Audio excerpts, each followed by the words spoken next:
Ready start. पिछले साल जब कोरोना विषाणु के संक्रमण ने कहर बरपाना शुरू किया था, तभी से समूची दुनिया में यह खौफ कायम है कि इससे बचाव का अचूक उपाय क्या होगा। शुरुआती दौर में इसकी रोकथाम के लिए पूर्णबंदी से लेकर लोगों को हर स्तर पर सावधानी बरतने के लिए जागरूक किया गया।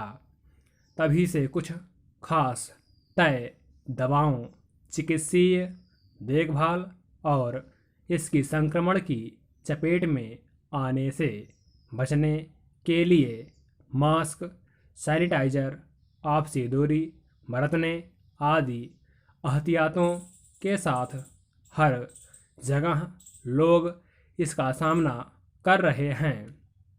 सरकारें अपने स्तर पर हर संभव कदम उठा रही हैं।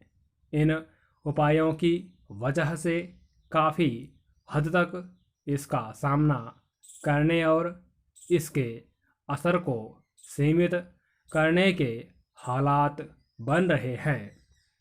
लेकिन अब भी यह नहीं कहा जा सकता कि कोरोना विषाणु का खतरा टल गया है।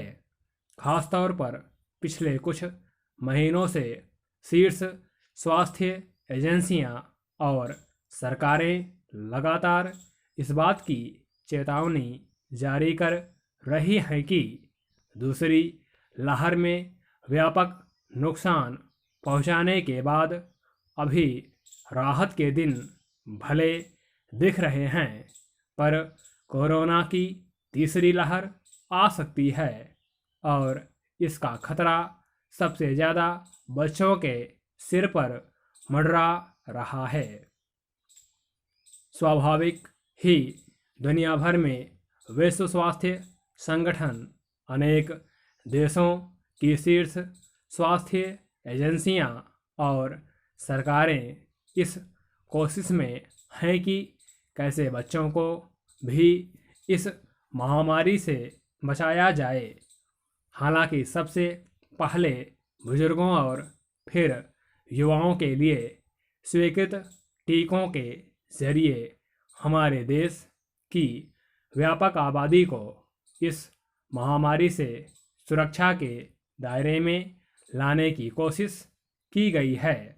लेकिन अब तक बच्चों की शरीर संरचना के लिहाज से पूरी तरह सुरक्षित और सेहत के अनुकूल टीके तैयार करने में ठोस कामयाबी नहीं मिली है।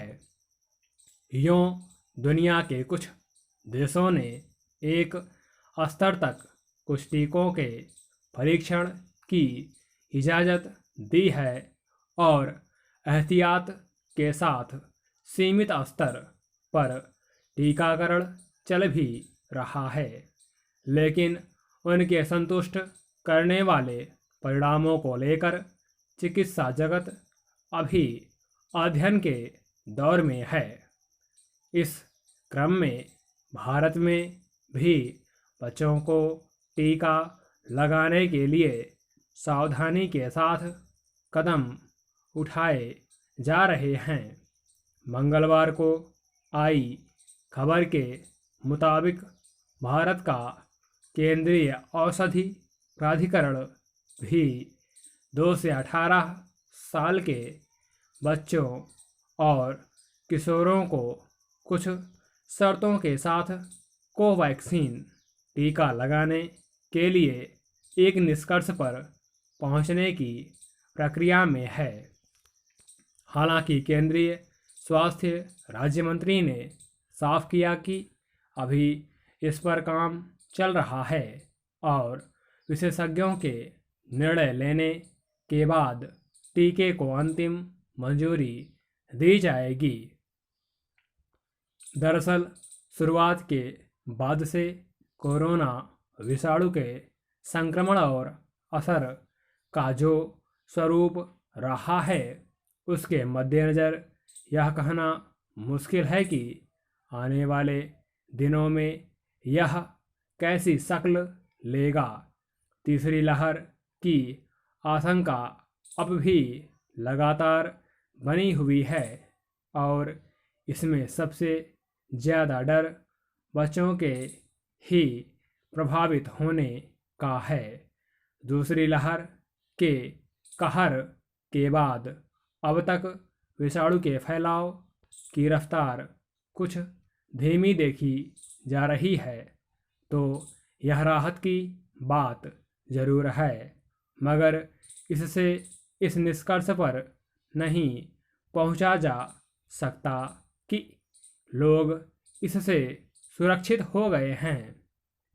यूँ देश भर में टीकाकरण अपनी गति से चल रहा है और इस मामले में अब तक की उपलब्धि को संतोषजनक कहा जा सकता है, लेकिन यह भी ध्यान रखने की ज़रूरत है कि बुजुर्गों और युवाओं के साथ साथ बच्चों और किशोरों को भी कोरोना के संक्रमण से बचाने की जिम्मेदारी सब पर है। स्टॉप।